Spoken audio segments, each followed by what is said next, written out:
आराध्य देव के चरणों में सत सत नमन। मैं अभिनंदन गादिया सूरत से जैन हिंदी ऑडियो बुक में आपका स्वागत करता हूं। अगर आप इस चैनल पर नए हैं तो इसे सब्सक्राइब कर दीजिए और बेल आइकन प्रेस कर दीजिए, जिससे चैनल के नोटिफिकेशन आपको रेगुलर मिलते रहें। कल के अध्याय में हमने सुना था किस कारण स्वामी जी के जीवन की तुलना महानदी से की गई।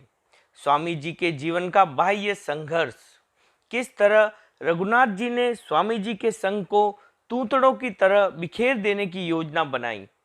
किसने स्वामी जी को छुरा मारने की बात कही, किसने स्वामी जी को साला कहकर संबोधित किया और स्वामी जी ने प्रत्युत्तर में क्या कहा, किसने स्वामी जी को धमकी दी, किस तरह चरवाहे ने स्वामी जी के मार्ग की बाधा को दूर किया, कैसे ब्राह्मणों को समझ आ गया कि आचार्य रघुनाथ जी ने उन्हें मूर्ख बनाया।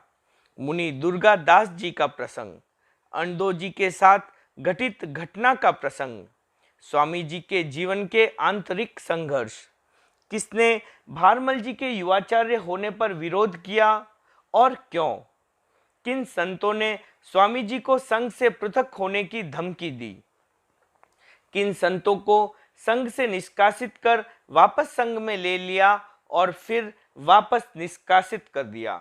स्वामी जी ने थली की ओर जाने का निर्णय क्यों किया, किस तरह मुनि चंद्रभान जी ने हमारे दो संतों को अपने साथ मिला लिया। राठौर द्वारा किन संतों की हत्या कर दी गई, किस तरह तिलोकचंद जी के संदर्भ में स्वामी जी का कथन सत्य सिद्ध हुआ। अब आगे तेरापंथ का इतिहास, शासन गौरव मुनि बुद्धमल जी, प्रकाशक जैन श्वेतांबर तेरापंथी महासभा। जीवन के विविध पहलू, पुस्तक नदी और इशू। स्वामी जी का समस्त जीवन उस पवित्र पुस्तक के समान था जिसके प्रत्येक पृष्ठ की प्रत्येक पंक्ति प्रेरणादायक होती है। सार्थक व स्वदेश्य शब्द संयोजन, निर्भीक व निर्लिप्त अभिव्यक्ति और साधंत सत्य प्रतिबद्धता, ये उस पुस्तक की पवित्रता के साक्ष्य हैं। जिसने भी उसे पढ़ा नई स्फूर्ति से भर गया। सहस्त्रों सहस्त्रों व्यक्ति उनके संपर्क में आते रहते थे। उनमें अनुकूल और प्रतिकूल दोनों ही प्रकार के होते थे, परंतु उनसे प्रभावित हुए बिना शायद ही कोई बच पाता था। नदी के प्रवाह की तरह निरंतर गतिशील स्वामी जी की संयम यात्रा की प्रत्येक लहर न जाने कितने व्यक्तियों की पिपासा शांत कर गई, कितनों के उताप हरण कर गई और कितनों की सूखती हुई खेतियां लहला गई। साथ में यह भी सत्य है कि न जाने वह कितने अवरोधों को ढहाकर अपने साथ बहा ले गई।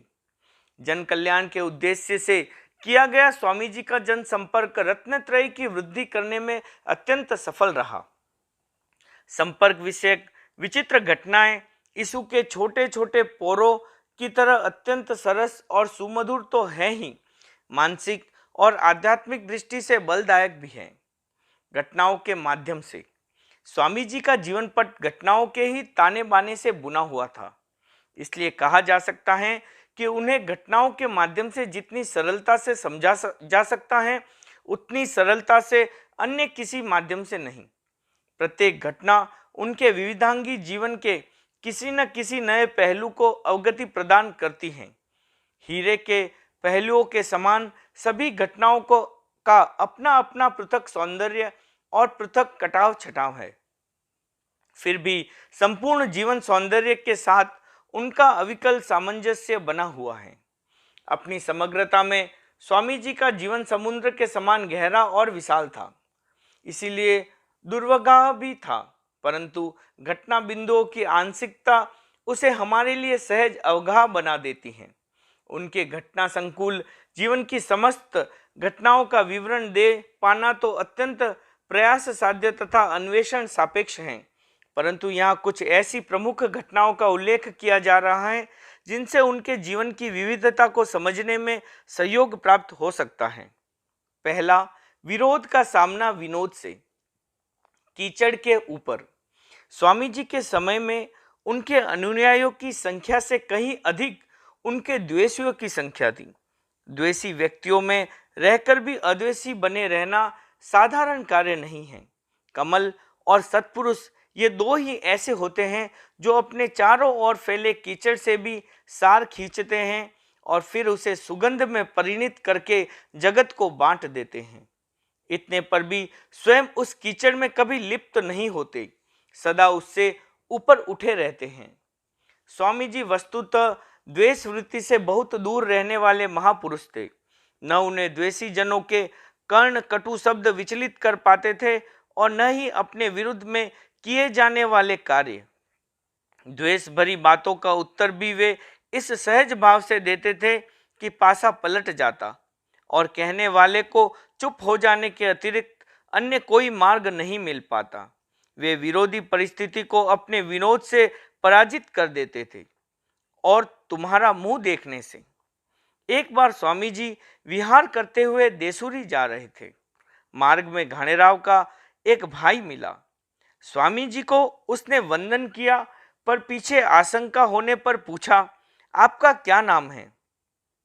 स्वामी जी ने कहा, भीखण। भीखण जी तेरापंथी? भय मिश्रित आश्चर्य से विस्फारित नेत्र होकर उसने नाम को इस प्रकार से दोहराया कि स्वयं स्वामी जी को भी आश्चर्य हुए बिना न रहा। स्वामी जी ने जिज्ञासा युक्त वाणी से पूछा, क्यों, क्या बात हुई? अंतःकरण में छुपे द्वेष और तजन्य घृणा को अभिव्यक्ति देते हुए वह बोला, तुम्हारा तो मुंह देखने मात्र से ही मनुष्य को नरक मिलता है। स्वामी जी ने तत्काल उलटकर पूछा, और तुम्हारा मुंह देखने से? उसने सिर ऊंचा उठाते हुए गर्विले स्वर में कहा, स्वर्ग। स्वामी जी बोले, किसी का मुंह देखने मात्र से स्वर्ग या नरक मिलता हो, यह बात मैं मानता तो नहीं, पर तुम्हारे ही कथन को सत्य मान लिया जाए तो ये बतलाओ कि तुम कहाँ जाओगे और मैं कहाँ।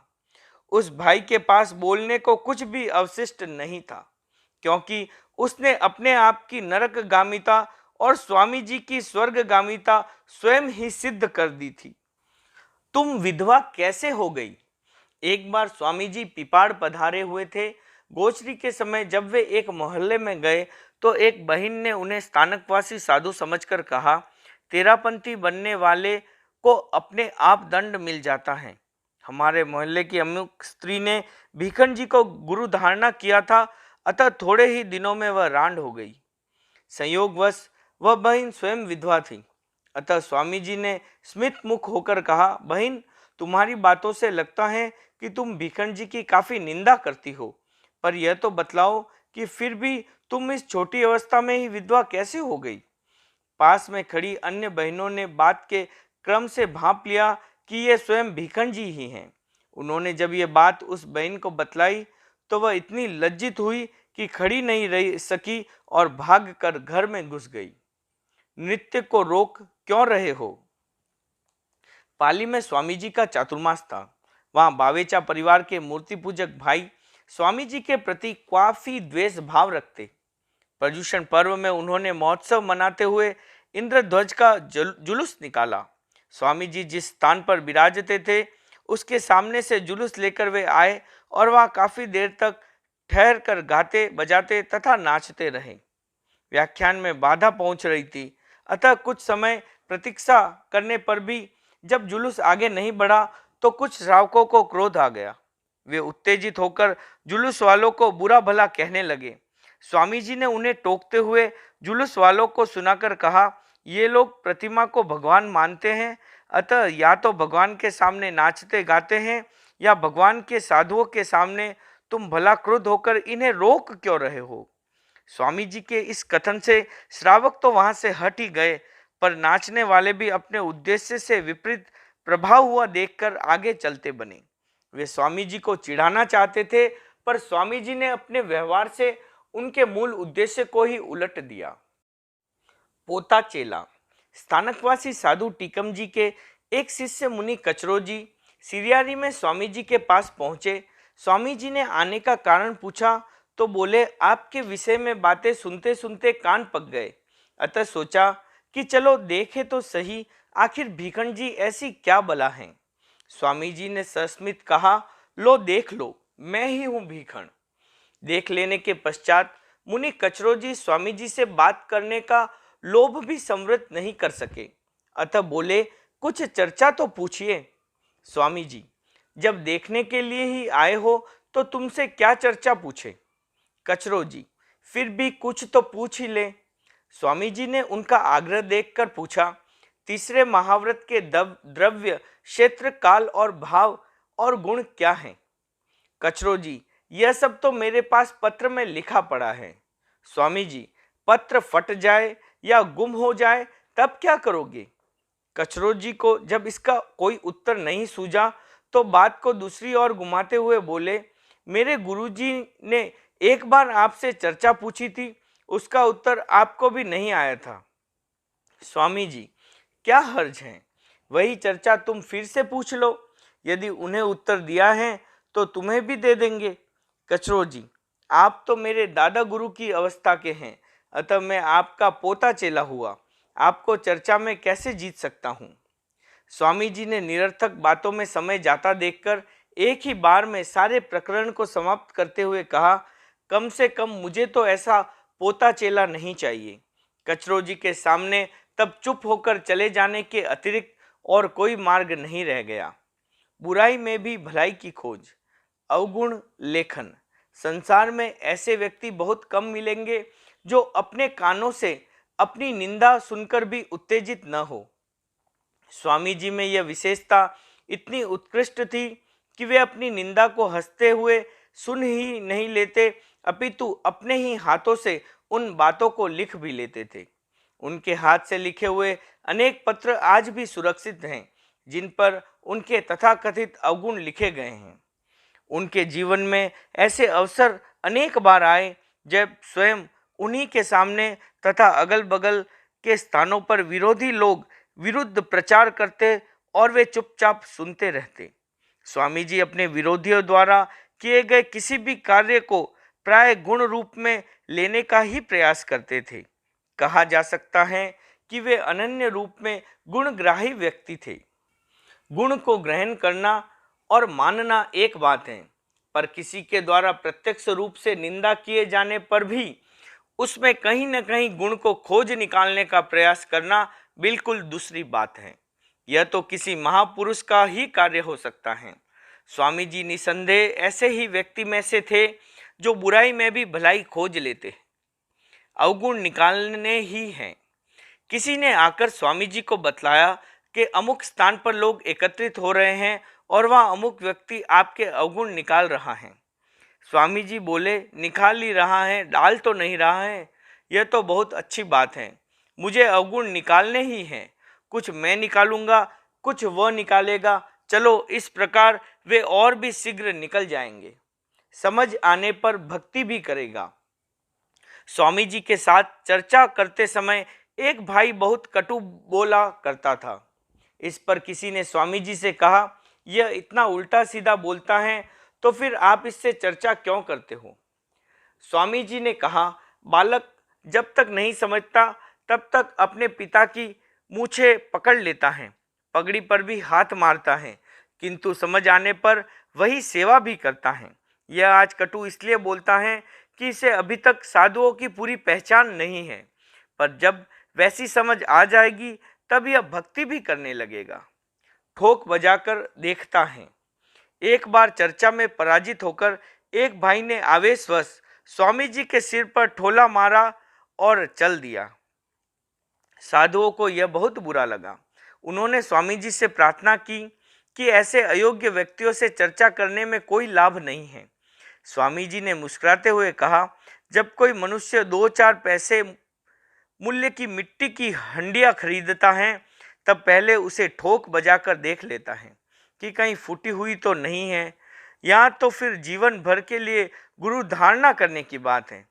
अतः यह बेचारा ठोक बजाकर देख लेना चाहे तो अनुचित क्या है। तीसरा, आकर्षण के केंद्र। रोकथाम के बावजूद स्वामी जी जनता के लिए आकर्षण के केंद्र बने हुए थे। वे जहाँ भी जाते लोग उत्सुकता पूर्वक उनकी बाट देखते रहते। किसी स्थान पर कुछ दिन रहकर जब वे विहार करते तो लोग तरसते से रह जाते। जिनको उनसे मिलने का कभी अवसर नहीं मिला होता वे उनके विषय में नाना कल्पना करते रहते। जो मिल सकते थे वे अवसर पाते ही मिलने को लालायित रहते। जो एक बार मिल लेते वे प्राय सदा के लिए उनके ही हो जाया करते। उनके विरोधी इसलिए अपने अनुयायियों को उनके पास जाने से रोकने का प्रयास किया करते, किंतु वे उस कार्य में बहुधा असफल ही रहते। स्वामी जी का आकर्षण सब रोकथामों के बावजूद उन्हें अपनी ओर खींच लिया करता था। ऐसा हठ मत करना। स्वामी जी सिरियारी से विहार करने लगे। जनता ने कुछ दिन और ठहरने की प्रार्थना की, वे नहीं माने।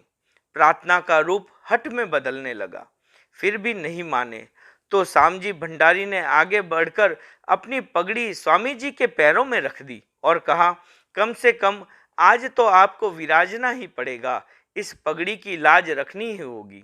स्वामी जी ने उनका मन नहीं तोड़ा और उस दिन के लिए ठहरने की स्वीकृति देते हुए कहा, आज तो तुम्हारी प्रार्थना मान लेते हैं, पर फिर कभी ऐसा हठ मत करना, ऐसी प्रार्थना मत करना। आगरिया से स्वामी जी विहार करने लगे तो लोगों ने कुछ दिन और विराजने की प्रार्थना की। उन्होंने उसे अस्वीकार करते हुए विहार कर दिया। जनता का मन एकदम उदास हो गया। मुनि भारमल जी ने जनता की अत्यंत उदासी देखी तो मार्ग में स्वामी जी से कहा, आपने विहार तो कर दिया, किंतु यहाँ जनता बहुत उदास हो गई। आप उनकी प्रार्थना मान लेते तो अच्छा रहता। दयालु स्वामी जी ने विहार स्थगित कर दिया और वापस ग्राम में पधार गए। उन्होंने सबको सावधान करते हुए कहा, संतों के विहार से ऐसी उदासी क्यों आनी चाहिए। मुनि भारमल जी से भी कहा, आज तो तुम्हारी बात मानकर वापस आ गए हैं, फिर कभी ऐसी प्रार्थना मत करना। तभी इतनी महिमा है। पूर्व और भीलवाड़ा के मार्ग में स्वामी जी किसी वृक्ष की छाया में बैठे थे। वे वहां पीछे आ रहे साधुओं की प्रतीक्षा कर रहे थे। वहीं ढूंढाड़ की ओर का एक सनातनी भाई कहीं से आ गया। स्वामी जी को देखा तो वंदन किया और परिचय आदि पूछने लगा। उन्होंने अपना नाम भीखण बतलाया तो उसको इतना आश्चर्य हुआ कि मानो वह उसे मानने से ही इनकार कर देगा। उसने कहा, मैंने कभी आपको देखा तो नहीं, पर आपकी महिमा इतनी सुनी थी कि देखने को मन ललचाया करता था। उस महिमा के आधार पर मैंने अपने मन में आपकी जो कल्पना की थी वह तो यह थी कि आप किसी बड़े मठ की गद्दी के अधिपति होंगे। मैं तो समझता था कि आपके साथ हाथी, घोड़े, रथ, पालकी आदि बहुत बड़ा लवाजमा रहता होगा, पर आप तो उस कल्पना के सर्वथा विपरीत अकेले ही वृक्ष की छाया में बैठे हैं। स्वामी जी ने उसे जैन साधु की चर्या समझाते हुए बतलाया कि ये सब आडंबर नहीं रखते, तभी तो इतनी महिमा है, अन्यथा दूसरे मठाधीशों की तरह ही हमारी भी स्थिति होती। मोहर के योग्य। स्वामी जी ढूंढाड़ के एक गांव में पधारे। वहां के ठाकुर दर्शन करने के लिए आए। नमस्कार करके उन्होंने एक अधेली 8 आने स्वामी जी के चरणों में चढ़ाई। स्वामी जी ने कहा, हम पैसे नहीं लेते। ठाकुर असमंजस में पड़ गए। उन्होंने हाथ जोड़कर दीन स्वर में कहा, आप तो मोहर के योग्य हैं, किंतु मेरा सामर्थ्य इतना ही है, अब की बार आपका पदार्पण होगा तब 1 रुपया चढ़ाने की चेष्टा करूंगा। स्वामी जी उनके सरल अज्ञान पर द्रवित होते हुए बोले, हम साधुओं का व्रत तो अपरिग्रह है। अपरिग्रही के लिए पैसा, रुपया और मोहर आदि मिट्टी के समान है। जिसने घर का पैसा छोड़ दिया हो वह दुनिया का पैसा किस लिए बटोरेगा। ठाकुर दुगने आकर्षण से निष्प्रह स्वामी जी के चरणों में झुक गए। शिल्पियों की कमी। स्वामी जी के प्रति धार्मिक लोगों का आकर्षण इतना बढ़ गया कि स्थान स्थान से स्वयं पधारने तथा संतों को भेजने की मांग होने लगी। उस समय एक व्यक्ति ने स्वामी जी से कहा, यह अवसर है, स्थान स्थान पर संतों को भेजा जाए और पूरा उद्यम किया जाए तो बहुत लोग समझ सकते हैं। स्वामी जी ने कहा, मकराना की खान में प्रतिमा बनाने योग्य श्वेत पत्थर बहुत हैं, किंतु उतने शिल्पी कहाँ से आए। साधु साधुओं के सीमित सिंघाड़ों द्वारा जनता की मांग को पूरा कर पाना संभव नहीं है। सरस व्याख्यान। स्वामी जी का हर कार्य बड़ा आकर्षक हुआ करता था। सामान्य बातचीत से लेकर शास्त्रार्थ तक में वे जनता को मंत्रमुग्ध कर दिया करते थे। कठिन से कठिन विषय को उदाहरण के द्वारा सरलता से समझाने की उनकी पद्धति को लोग अत्यंत पसंद किया करते थे। उनके व्याख्यान का तो अपना एक पृथक ही आकर्षण था। एक बार स्वामी जी ने रोयट में शालिभद्र का व्याख्यान सुनाया। लोगों ने कहा, शालिभद्र का व्याख्यान पहले भी अनेक बार साधुओं से सुना है, परंतु इस बार जैसा रस आया वैसा पहले कभी नहीं आया। स्वामी जी ने कहा, एक ही व्याख्यान वक्ताओं की भिन्न भिन्न पद्धतियों के कारण सहज ही भिन्नता पा जाता है। इसमें इतने आश्चर्य की क्या बात है। गहराई तक पहुंचने वालों ने उस समय अवश्य ही यह निष्कर्ष निकाला होगा कि स्वामी जी के साथ उनका त्याग और विराग भी बोला करता है। यही कारण था कि अन्यत्र वैसा रस अप्राप्त नहीं तो दुष्प्राप्य अवश्य था। आध्यात्मिकता के सुधा सरोवर में डुबकी लगाकर निकला उनका प्रत्येक वाक्य जनता के मन में उतरकर उसे सहज ही मधुमय बना देता था। भीखन जी कैसे लगे। पाली के बावेचाओं ने शोभाचंद सेवक को स्वामी जी के विषय में निंदा परक कविता करने को उकसाया, साथ में 10-20 रुपए देने का प्रलोभन भी दिया। उसने कहा, मैंने भीखन जी के विषय में बातें तो अनेक प्रकार की सुनी हैं, पर जब तक एक बार उनसे प्रत्यक्ष मिल नहीं लेता तब तक उनके विषय में कुछ कहना उचित नहीं समझता। स्वामी जी उन दिनों खेरवा में थे। वहां जाकर उसने उनके दर्शन किए और बातचीत की। उसने पूछा, मैंने सुना है कि आप भगवान का विरोध करते हैं। स्वामी जी, हमने तो भगवान के वचनों पर ही घर छोड़ा है, अतः उनका विरोध करने की बात यदि तुमने सुनी है तो वह सर्वथा मिथ्या है। सेवक, नहीं, मेरा तात्पर्य है कि आप मंदिर को उठाते हैं। स्वामी जी, मंदिर में तो हजारों मन पत्थर लगते हैं, उसे उठाने का सामर्थ्य हमारे में तो नहीं है। सेवक, नहीं नहीं, मेरा तात्पर्य है कि आप भगवान की प्रतिमा को पत्थर कहते हैं। स्वामी जी, हमें तो झूठ बोलना है नहीं, अतः जो प्रतिमा जिस चीज की बनी होती है उसी चीज की कहते हैं। जैसे सोने की प्रतिमा को सोने की और चांदी की प्रतिमा को चांदी की कहते हैं, वैसे ही जो पत्थर की प्रतिमा होती है उसको पत्थर की कहते हैं, सबको नहीं। स्वामी जी ने इन उत्तरों के द्वारा उसे वह तत्व समझा दिया जो उसके लिए अन्य किसी प्रकार से समझ पाना कठिन था। उसके पश्चात उन्होंने उसको साधवाचार आदि अन्य विषयों की भी जानकारी दी। स्वामी जी के स्नेह सिक्त वचन और मधुर व्यवहार से वह बहुत प्रभावित हुआ। वह वापस पाली में आया तब बावेचों ने पूछा, खेरवा गया था तो वहाँ भीखन जी से मिला होगा और उनके विषय में कुछ कविता भी लिखी होगी। सेवक ने कहा, जी मिला था और कुछ कविता भी बनाकर लाया हूँ। पत्र निकालकर सुनाते को उद्यत हुआ तो वे बोले, यहाँ नहीं, तेरापंथी श्रावकों के सामने ही सुनाना। वे उसे लेकर श्रावकों के पास आए और कहने लगे, यह तो एक सेवक है, अतः किसी के पक्ष का न होकर निष्पक्ष है। इसे न हमारे से कुछ मतलब है और न तुम्हारे से। यह तो जैसा जानता है वैसा ही कहेगा। सेवक को बोलने के लिए प्रेरित करते हुए उन लोगों ने कहा, क्यों भाई शोभाचंद, तू भीखन जी के पास जाकर आया है, उनसे बातचीत भी करके आया है, बोल तुझे वे कैसे लगे।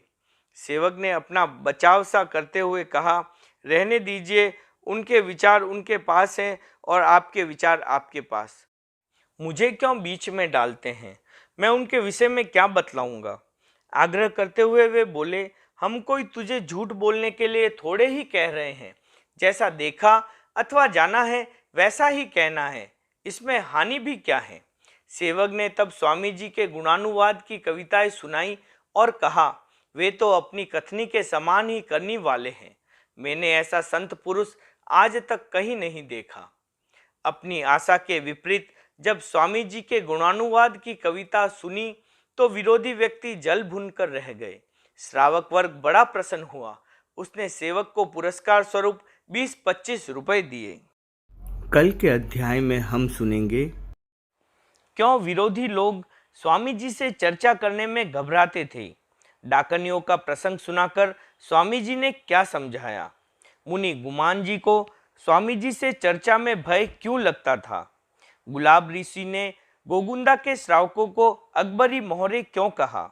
संगी असंगी का प्रसंग, घोड़े के कितने पैर का प्रसंग, कैसे स्वामी जी लोगों को विचारों का अपच नहीं होने देते, झाटनी का रोचक प्रसंग, साधु असाधु के विषय में स्वामी जी के सरल उदाहरण, स्वामी जी ने किसे कहा कि उनका ज्ञान चारा बन गया, स्वामी जी ने साहूकार और दिवालिये का उदाहरण से क्या समझाया, स्वामीदास जी के टोले के साधुओं ने क्यों स्वामी जी की बुद्धि का बखान किया, दिगंबर श्रावकों और स्वामी जी में किस विषय पर चर्चा हुई, तत्वज्ञ श्रावक गुजरमल जी और केशुराम जी के मनभेद को स्वामी जी ने कैसे समाप्त किया, केलवा के ठाकुर मोखम सिंह जी का प्रसंग, स्वामी जी ने कैसे मिश्री और संत का उदाहरण देकर पिपाड़ निवासी चौथमल जी बोहरा को अपनी बात समझा दी, स्वामी जी ने कैसे